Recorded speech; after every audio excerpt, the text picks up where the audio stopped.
पहली लाइन देखो, इसके श्लोक को अपन उच्चारण करेंगे। सब लोग उच्चारण करो। अन्यूनमतिरिक्तम् याथा तथ्यं विना च विपरीतात् निसन्देहवेद यदा हुस्तज्ञानमागमिनः अन्यूनमतिरिक्तम् याथा तथ्यं विना च विपरीतात् निसन्देहवेदम् यदा हुस्तज्ञानमागमिनः। अब इसको थोड़ा सा समझ लें। अन्यूनमतिरिक्तम, अब यहाँ पर चर्चा किसकी हो रही भाई? सम्यक साथे ज्ञान होए पे भिन्न अरागो लक्षण श्रद्धा जान गुरु में। आप सबने शेडाला सबने खूब अच्छे से पढ़ा है ना। तो यहाँ पर क्या बताया है? उसी सम्यक ज्ञान की बात चल रही है। जैसे दीपक होता है, दीपक जलता है, सोई प्रकाश हो जाता है। तो इसी प्रकार से जैसे ही सम्यक दर्शन उत्पन्न हो जाता है, वैसे ही सम्यक ज्ञान भी उत्पन्न हो जाता है। वही चर्चा यहाँ पर चल रही है कि वह जो सम्यक ज्ञानी जीव है, उसका श्रद्धान की क्वालिटी बताइए। वह कैसा मानता है, क्या क्या मानता है, इसको देख ले थोड़ा सा। देखिए यत शब्द आया, कहाँ आया बताओ? यदाहु लिखा है ना, यहाँ पर यत आया। यत मतलब जो वस्तु स्वरूप को, ठीक है। यत मतलब जो हो जाएगा, मतलब कौन? जो कि सम्यक दृष्टि जीव रहेगा। यहाँ पर मिथ्या दृष्टि जीव का प्रसंग नहीं है।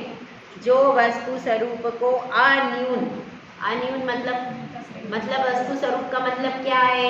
सात तत्व, 9 पदार्थ और 6 द्रव्य, इन सब को कैसा और अपनी आत्मा को भी, ऐसा नहीं बाहर से, और अपनी आत्मा के स्वरूप को कैसा जानता है?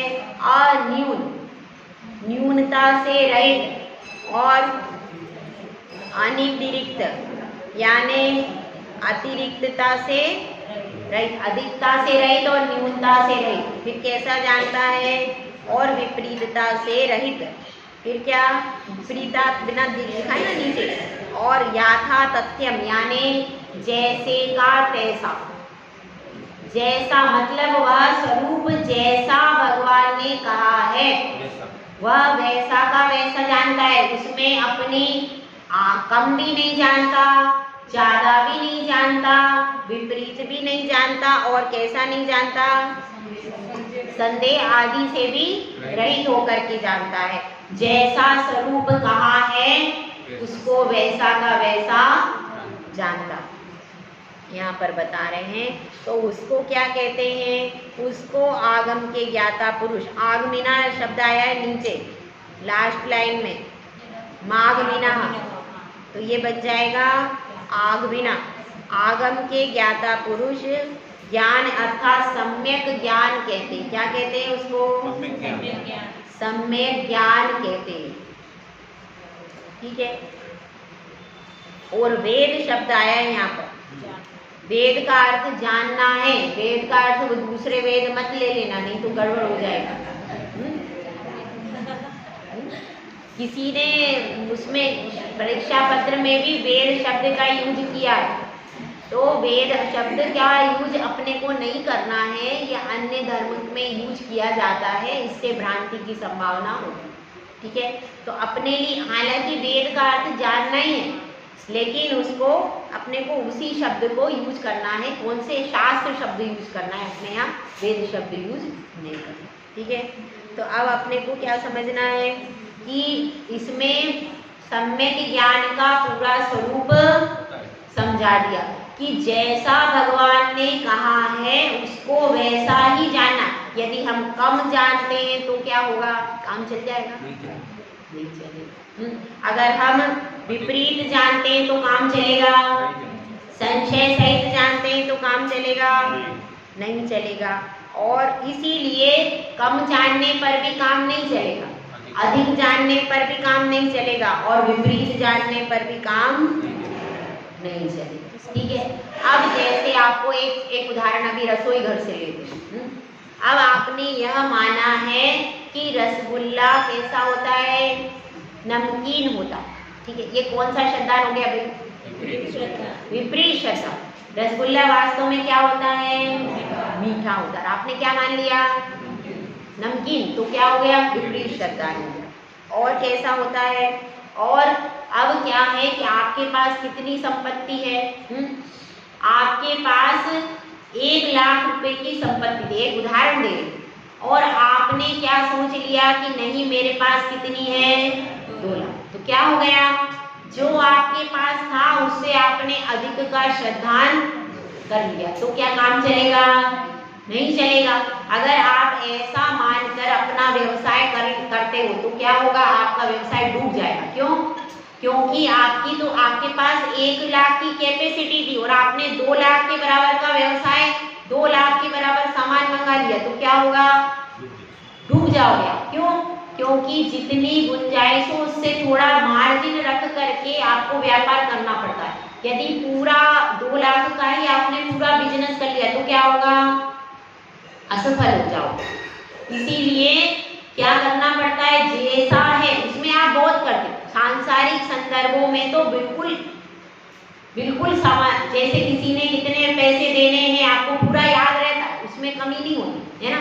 किसी ने उधार के पैसे देने को आया, अब आपको पूरा पता है कि भाई कितने देने, अब वो कम दे रहा है, अब आपने कितने मान लो 100 रुपए उधार दिए, अब वो 50 दे रहा है या 75 दे रहा है, तो आप क्या करोगे, बाकी है।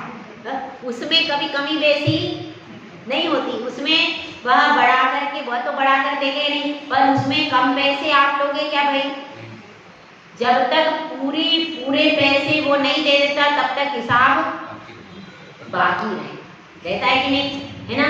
तो इस प्रकार से, जिस प्रकार से आप लौकिक संदर्भों में समझते हो उसी प्रकार से यहाँ पर समझना। अब एक छोटा सा उदाहरण देकर के समझा देते, छोटी सी कहानी आपको सुना देते, सुबह भी सुनानी पड़ती कहानी, शाम को भी सुनानी पड़ती है।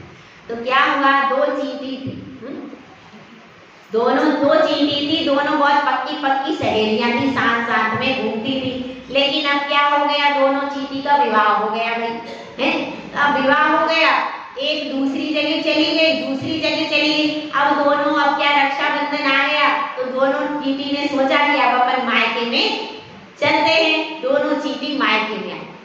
अब मायके में आई तो उसने, दूसरी चींटी ने प्रस्ताव रखा कि तुम एक दिन मेरी ससुराल चलो, वहाँ पे बहुत अच्छा है, और मैं जहाँ रहती हूँ बहुत अच्छा है, वहाँ पर बहुत ही अच्छा है, और मैं बहुत लखपति हूँ, मेरे यहाँ पे कोई दिक्कत नहीं, एक बार मैं अपना घर तुम्हें दिखाना चाहती हूँ। अब उसकी क्या इच्छा थी, उसकी ये इच्छा थी दूसरी चींटी की कि ये जाएगी तो मेरी प्रशंसा करेगी, तुम्हारे पास इतना वैभव है, तुम्हारे बड़ा, मेरा मान सम्मान बढ़ जाएगा। तो इसलिए अब उसने कहा, तो दूसरी ने भी सोचा कोई बात नहीं, मैं सहेली के भी ससुराल को देख लूं, मेरे पास भी है थोड़ा सा है, पर इसकी बहुत प्रशंसा सुनी है, लखपति करोड़पति घर में गई, मैं भी तो देखूं क्या है। तो दूसरी चींटी उसके घर में गई। अब वो कहाँ रहती, अब इनके स्थान कहाँ होते हैं बताओ, उनका तो कोई महल नहीं है उनका स्थान था, तो वहां पर उसने क्या किया, दूसरी चींटी वहां पर गई और उसने उसको खूब मिष्ठान खिला दिए। अब वह मिष्ठान खिला दिए तो क्या हुआ, अब उसने पूछा तुम्हें कैसा लगा, मैंने रसगुल्ला खिलाया, बताओ कैसा है, कि ना खारा है। अरे खारा कैसे, इतना मीठा रसगुल्ला था और तुम्हें स्वाद क्यों नहीं आ रहा, नहीं मुझे तो कुछ स्वाद ही नहीं आ रहा, मुझे तो ऐसे ही लग रहा है खारा। अरे नहीं, बहुत अच्छा रसगुल्ला, मीठा, नहीं वो तो खारा।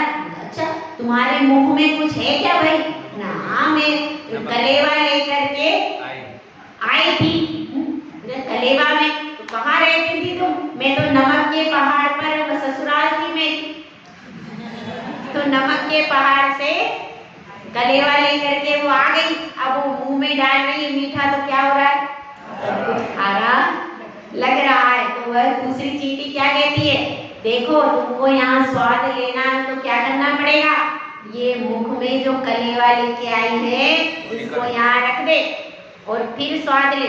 नहीं नहीं मैं मुंह से नहीं निकालूंगी। जब तक नहीं निकालेगी तब तक भैया स्वाद कैसे आएगा तुझको मीठे का, ये तो मुंह से निकालना पड़ेगा। तो वह कहती नहीं मैं नहीं निकालूंगी। तो उसको बहुत प्यार से बोलती है, देख अपन बचपन में खेलते थे, तेरी कोई चीज गुम जाती थी तो मैं ला करके दे देती थी, तेरी सहायता भी करती थी। तो अब तू एक बार मेरी बात मान ले, ऐसा कर, सुन, इस नमक की डली को निकाल करके यहाँ पर रख दे, और पहले ये चीज मैं जो खिला रही हूँ वो खा ले, फिर तेरा मन करे तो ये तू डली वापिस मुंह में डाल लेना, मैं ले करके कहीं नहीं जा रही। तो उसको लगता है कि नहीं कोई बात नहीं, मैं पास में रख लेती हूँ, यदि मुझे समझ में नहीं आया तो मैं खा लूंगी वापिस। तो इसलिए अब क्या करती है, वह बड़ी मुश्किल से मुख में से डली। आप लोग भी ऐसे ही करते हो, आप लोगों के भी अनादिकाल से मिथ्यात्व के संस्कार पड़े हुए हैं, और हम कितना समझाते हैं कि इधर उधर किधर भी नहीं जाओ। आप कहते नहीं महाराज, नहीं माता जी, ऐसे सब आप करते हो, नहीं करते हो? करने वाले करते हैं। नहीं हमारे पुत्र, हमारे पूर्वज है, हमारे पुरखा है, हमारे ये है, हमें वहाँ देना ही पड़ता है, हमें वहाँ करना ही पड़ता है, ऐसे तरह के तमाम बहाने बनाते रहते। ऐसे ही वो भी कह रही कि मैं अभी नहीं निकालूंगी, मुझे अभी नहीं निकालना है। तो ऐसे करके अपन भी ऐसे ही करते।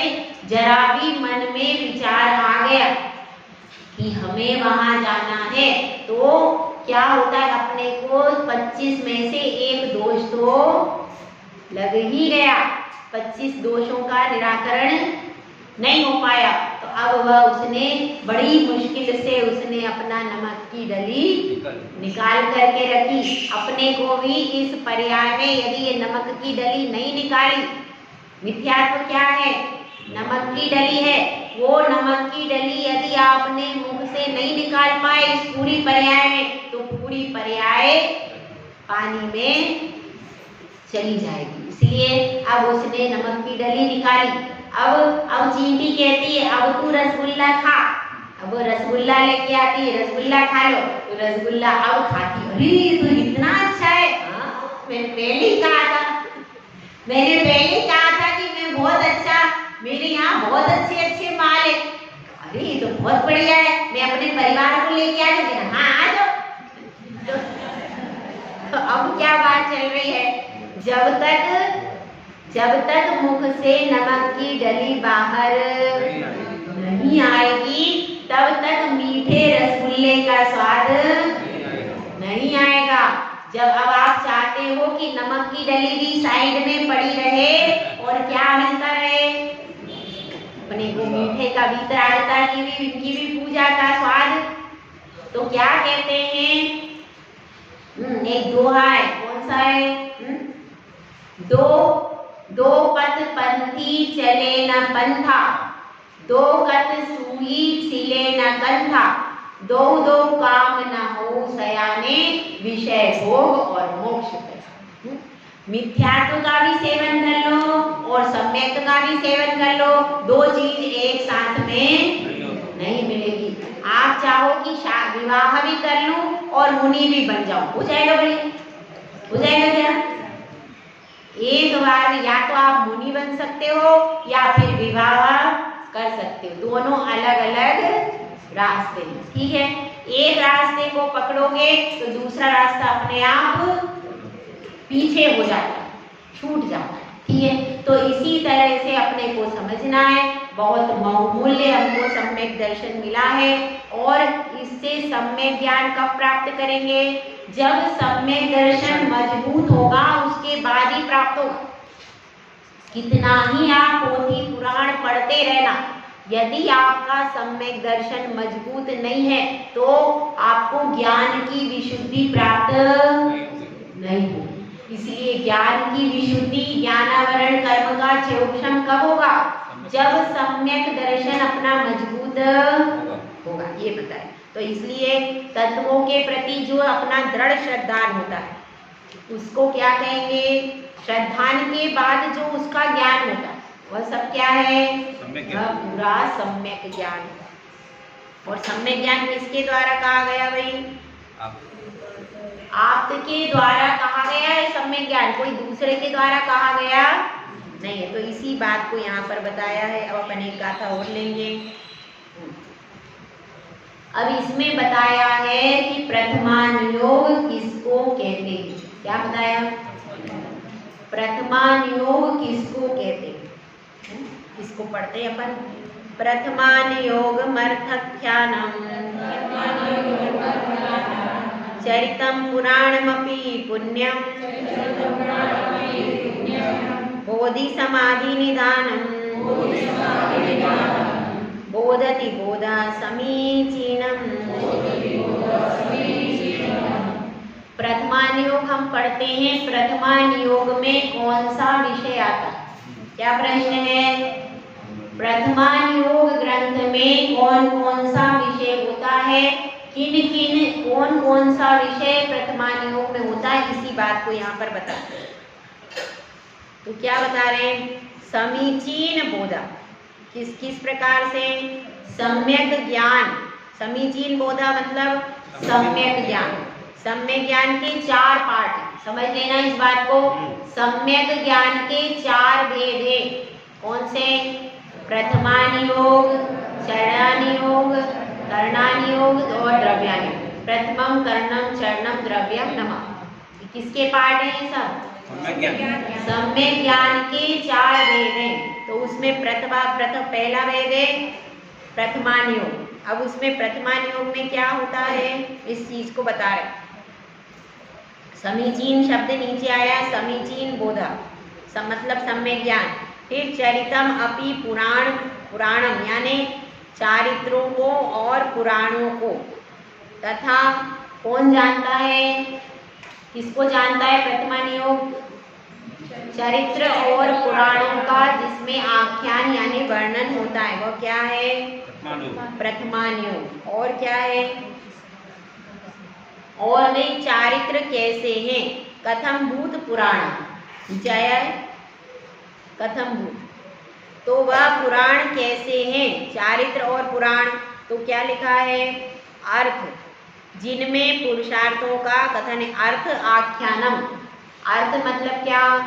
4 प्रकार के पुरुषार्थों का जिनमें वर्णन है वो क्या है? प्रथमानुयोग। मतलब वह 4 जो पुरुष हैं, 63 शलाका पुरुष जो हैं, 63 शलाका पुरुषों के चरित्र और पुराण है कि उन्होंने किस प्रकार से धर्म, अर्थ, काम और मोक्ष की साधना की। इस सब को कौन बताता है? प्रथमानुयोग बताता है। और फिर क्या किया? इन सब के का बाद बोधि समाधि आया कि नहीं? बोधि समाधि और मोक्ष को प्राप्त किया उन्होंने। तो उस सब की विधि, उस सब का प्रोसीजर कौन बताता है? प्रथमानुयोग बताता है। प्रथमानुयोग से हमको धैर्य मिलता है। क्या क्या मिलता है? प्रथमानुयोग पढ़ने से अगर कोई विपत्ति आती है तो उसमें धैर्य मिलता है कि देखो हमारे ऊपर क्या विपत्ति आई है। बड़े बड़े महापुरुष जंगल में चले जाते थे, जंगल में चले जाते थे और देखो सीता सती पर कितने परेशानी आई। पूरी जीवन जंगल में ही पड़ी रही हो है। यूं तो कहने को महलों की रानी थी अयोध्या की, लेकिन रही कहाँ पर? जंगल में रही पूरी जिंदगी। मतलब एक सामान्य गृहस्थ जैसा भी सुख उसको कहाँ मिला? पूरी जिंदगी जंगल में ही पड़ी रही। वहीं पर फल फूल आदि लेकर के उसने अपना जीवन व्यतीत किया। और क्या मिला उसको बताओ, है ना? तो अपने को ये समझना है कि तब हमको समझ में आता है कि भाई हमारे पास तो बहुत कुछ चीजें हैं, हमारी तो परिस्थिति इतनी विकट नहीं है जैसी विकट उसकी परिस्थिति थी। और तब भी उसने इतना उत्कृष्ट पुरुषार्थ किया कि आज 16वें स्वर्ग में प्रतिनिधि। उसके पास कुछ भी नहीं था, तब भी इतना पुरुषार्थ किया। तो हम क्या नहीं कर सकते? हमारे पास ऐसी तो परिस्थिति नहीं है जितनी कठिन परिस्थिति उसकी थी। जितनी कठिन परिस्थिति अंजना की थी, मनोरमा की थी, मनोवती की थी, सुदर्शन सेठ की थी, वारिशेठ कुमार की और किसकी थी? शिपाई की थी। ऐसी कठिन परिस्थिति तो अपनी नहीं है भाई, इससे तो अपन लाख गुने अच्छे। तो फिर लगता है कि जब इन लोगों ने इतनी कठिन कठिन परिस्थिति में अपने शील को नहीं छोड़ा, अपने धर्म को नहीं छोड़ा, तो फिर हम क्यों नहीं पालन कर सकते? हम भी तो पालन कर सकते। तो धर्म को पालन करने की शिक्षा कहाँ से मिलती है? प्रथमान योग से। और धैर्य को धारण करने की शिक्षा प्रथमान योग, साहस से आगे बढ़ने की शिक्षा प्रथमान योग से मिलती है। और क्या क्या मिलता है? और हमको रास्ते पर कैसे चलना है यह भी कौन सिखाता है? प्रथमान योग। क्यों? क्योंकि उसमें सारी विधि दी है, कैसे कैसे कहाँ पर कैसे त्याग किया, कैसे आगे बढ़े। सामने चरित्र होता है तो फिर हमको चलने में, तो जिस प्रकार से इन्होंने 4 पुरुषार्थों की साधना की, हम भी वैसे कर सकते हैं कि नहीं? तो ये किससे पता चलता है? प्रथमान योग का ज्ञान बहुत जरूरी है। जिन लोगों का प्रथमान योग मजबूत होता है, आप देख लीजिए बूढ़ी बूढ़ी माताएं, उनको कुछ नहीं आता है, सिर्फ कथा कहानी और भजन आते हैं, लेकिन इनकी दृढ़ता, इनका धैर्य आपसे ज्यादा है। क्यों? क्योंकि इन्होंने बचपन से प्रथमान योग ही पढ़ा है। इनको देखिए अभी भी अंजना सुंदरी का भी, उसका भी वो है, लावनी है, सीता की लावनी है, उसमें उनका वो ही छोटे छोटे भजन और लावनी, वो भी प्रथमान योग में आते सब। वो लावनी के को पढ़ करके, उन भजनों को पढ़ करके भी इनमें दृढ़ता आ गई। और वो दृढ़ता अभी नए लोगों में किसी में नहीं है। क्यों?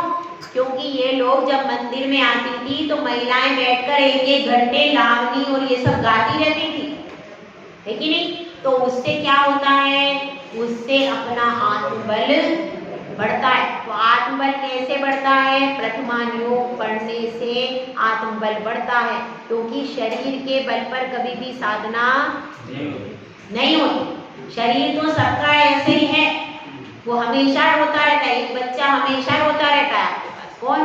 ये शरीर। इसको कितना ही अपन खिलाओ, कितना ही पिलाओ, कितना ही इसको ध्यान रखो, ये हमेशा हमेशा बच्चा रोता रहता है। वो पोता रोता है, वो तो चुप भी हो जाता है, वो तो समझदारी से बैठ जाता है, लेकिन ये चुप नहीं बैठता है। कभी इधर से रो रहा है, कभी किधर से रो रहा है, हर जगह से रोता रहता है। तो अपने को यह समझना है कि प्रथमान योग बहुत महत्वपूर्ण है। ऐसा नहीं ये तो कथा कहानी है, इनको क्या पढ़ना है, ऐसा नहीं सोचे। अगर हम ये भी कहते हैं कि ये तो कथा कहानी है, इसको नहीं पढ़ना चाहिए, तो क्या हो गया? तो हमारा सम्यक दर्शन मलिन हो गया। क्योंकि चारों अनुयोग के ग्रंथ कहाँ आते भाई? हमारे सम्यक ज्ञान में चारों अनुयोग लेंगे। ऐसा नहीं होगा कि कथा कहानी है ये विश्वास के योग्य, ऐसा नहीं कहना। अलग अलग आचार्यों के पास अलग अलग कथन आ सकते, जैसे कि सीता के जन्म का कथन कई पुराण में अलग अलग मिलता। कहीं उसको रावण की पुत्री बताया, कहीं पर जनक सुता बताया, और भी कई प्रकरण आते हैं, और दूसरी जगह तो वो तो। लेकिन यह पक्की बात है कि जब भी किसी पंचेंद्रीय गर्भज का जन्म होता है तो माता पिता के संयोग से ही होता। ऐसा नहीं होगा कि धरती थी, धरती पर हल खोदा और उत्पत्ति हो गई। किसकी? जीव की। कानों से जीव की उत्पत्ति हो गई, और क्या होता है? हवन से कन्याओं की उत्पत्ति हो गई। ऐसा कभी भी नहीं होगा। जो नियम बताया है गर्भज जीव का जन्म ऐसे होता है, तो उसी विधि से होगा। ठीक है? तो इसलिए क्या समझना है कि भले ही अलग अलग पुराण में, अलग अलग शास्त्र में कुछ अलग वर्णन आचार्यों ने कर दिया, मगर फिर क्या होता है? फिर जब इस प्रकार की 2 बातें आती हैं तो क्या वर्णन आता है? गोयम कुछ, मतलब गौतम स्वामी को जाकर के पूछो, जो वो निराकरण कर देंगे उसको मानो। लेकिन जब तक आपने जब तक केवल ज्ञानी से नहीं पूछा गया, 2 आचार्यों की अलग अलग मान्यता आ रही, और केवल ज्ञान, तो उसका निराकरण क्या है? आप तो दोनों का श्रद्धान करो, दोनों का श्रद्धान करो। जब तक आपको केवल ज्ञानी अवेलेबल नहीं होते, जब केवल ज्ञानी मिले तब उनसे पूछो। जब तक आपको नहीं मिलते हैं तब तक क्या करना? आप अपने श्रद्धान को खोटा अपने लिए दोनों आचार्य पूजनीय वंदनीय है, इस तरह से दोनों की विनय करना है। दो आचार्य अलग अलग प्रकार से भी कथन करेंगे तो क्या करना है? दोनों मान्य है। इसी प्रकार से द्विपायन मुनि के बारे में भी दो प्रकार के कथन आते हैं। एक कथन में आता है कि वे अग्नि कुमार देव बने और अग्नि कुमार वहां से मर के अग्नि कुमार देव बने और अग्नि कुमार देव बनने के बाद उन्होंने पूरी द्वारिका को जलाया, ऐसा प्रकरण। मतलब उन्होंने उस मुनि की पर्याय में कुछ भी नहीं किया। एक ये प्रकरण। दूसरा प्रकरण यह है कि उनके शरीर से पुतला निकला और वह उनको अशुभ तेजस के माध्यम से पूरी नगरी का दहन हुआ और वे कहा, ऐसी दो प्रकरण आते। तो दोनों प्रकरण अभी जब तक, क्योंकि हम भैया अल्पज्ञानी जी, हम तो अल्पज्ञानी जी में हमको ज्यादा ज्ञान, अब कौन से आचार्य ने किस अपेक्षा से क्या लिखा है ये वो ज्ञानी आचार्य जाने, ठीक है। तो जब तक हमें अलग अलग प्रकरण भी अलग अलग ग्रंथ में मिलता है तो आप दोनों का श्रद्धान करो। और कब तक श्रद्धान करो? जब तक केवल ज्ञानी या तो आप स्वयं बन जाओ या फिर सवोसरण में कहीं पर भगवान से, गौतम स्वामी से, गणधर से पूछो। और जब तक समाधान नहीं होता तब तक आप 2-3 जितने भी मतांतर मिल रहे हैं उन सबका पूरा श्रद्धान करना है। वो कौन है? वह सम्यक दृष्टि जीव है। मुख्य बात अपने को यह समझना है, ये कथा कहानी है, अलंकारों का प्रयोग है, यह हमारे लिए मान्य नहीं। ऐसी धारणा कुछ लोगों में ऐसी धारणा है कि ये तो कथा कहानी है, ऐसे ही घुमा फिरा के लिख दी है तो इसमें कुछ लिखा है तो हमारे लिए मान्य नहीं। ऐसा श्रद्धान अपने को, अगर हम ऐसा श्रद्धान करते हैं तो क्या दोष आएगा?